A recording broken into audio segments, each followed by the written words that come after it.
9h29 sur Europe 1, le journal des médias avec Adrien Lemaître. À la une aujourd'hui, le nom des premières célébrités qui vont participer à la saison 2 de Ninja Warrior. L'interview exclusive de Laure Manodou ce soir dans À l'état sauvage sur M6. Et TF1 pourrait déménager ses Energy Music Awards de la ville de Cannes. Et on commence donc avec les toutes premières infos sur le grand retour de Ninja Warrior sur TF1. Après avoir réuni entre 3 et 5 millions de téléspectateurs l'été dernier sur TF1, Ninja Warrior sera de retour pour une saison 2. Le tournage se déroulera dans quelques jours à Cannes comme l'année dernière.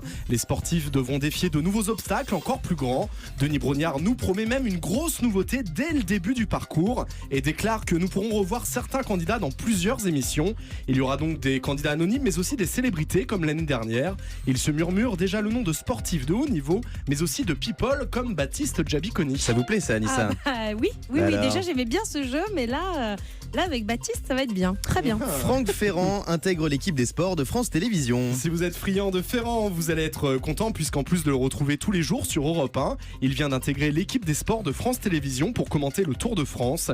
Il délivrera chaque jour des explications patrimoniales des étapes de cette nouvelle édition, l'occasion d'en apprendre encore plus sur nos monuments et nos routes de France grâce à cette célèbre voix.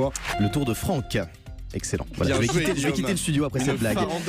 Franck Ferrand qu'on retrouve tous les jours à 14h dans Au cœur de l'histoire sur Europe 1. France Télévisions toujours avec Amélie Mauresmo privée de Roland Garros. La consultante vient en effet de déclarer forfait. Elle ne pourra pas assurer les commentaires de cette édition 2017 pour une raison simple et évidente. La sportive attend un heureux événement au mois d'avril. Ironie du sort, Justine Hénin, qui avait commenté les internationaux de France, ne pourra pas non plus être présente car elle aussi attend un bébé.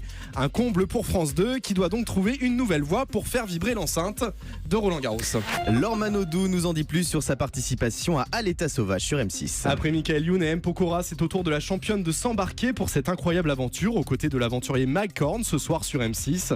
Pour cette nouvelle édition, l'ex-nageuse a dû s'immerger pendant 5 jours au Botswana et faire face à ses pires peurs. Elle a rencontré l'un des animaux les plus meurtriers au monde. Cet animal cause environ 500 décès par an. Guillaume, Anissa, il s'agit crocodile presque, c'est pas loin, c'est dans l'eau. l'hippopotame. C'est l'hippopotame, bien Voilà. joué Je ne Guillaume. dis pas ça parce que c'est écrit sur votre fiche, Adrien. Mais évidemment, Laure Manodou nous en dit plus au micro d'Europe 1 d'Elsa Minot.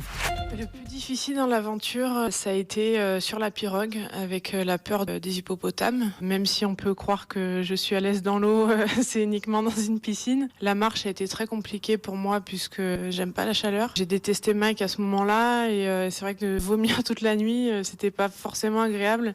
Mais en même temps, ça fait partie de ça et j'avais envie de repousser les limites et de me débrouiller toute seule aussi puisque c'est le but de l'aventure. Après, le meilleur souvenir, je pense que ça reste la rencontre avec les éléphants. On a eu beaucoup de chance de voir un énorme troupeau comme ça et j'ai envie de revivre ce moment-là et je sais que je le revivrai pas.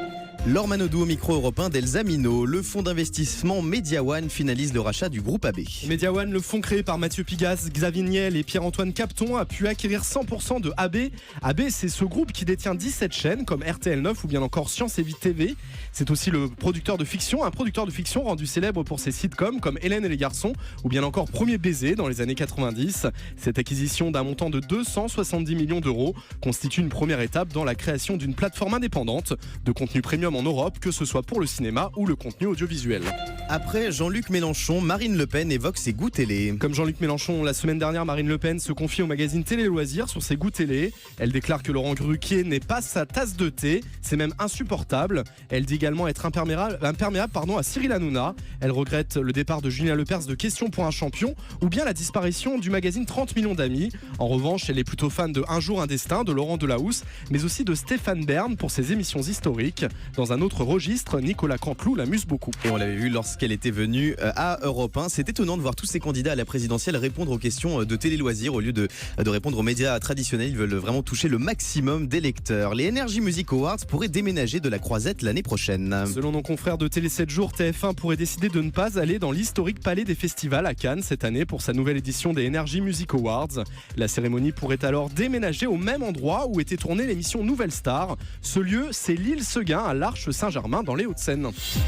Et on termine avec le chiffre du jour. 20 comme le 20 avril, date du débat sur France 2 confirmé par Michel Field vendredi dernier. Le rendez-vous politique qui doit opposer les 11 candidats est en effet maintenu et ce malgré le retrait de Jean-Luc Mélenchon, les réserves d'Emmanuel Macron et le communiqué du CSA qui se dit préoccupé par ce débat à seulement 3 jours du premier tour. Michel Field ne désespère pas de trouver un consensus. Une nouvelle réunion est prévue avec les équipes des candidats le 11 avril prochain à seulement 9 jours de la date du débat annoncé sur France 2. France 2 qui s'est vu refuser dernièrement la diffusion du débat l'escalade demain soir sur BFM TV et CNews. Merci.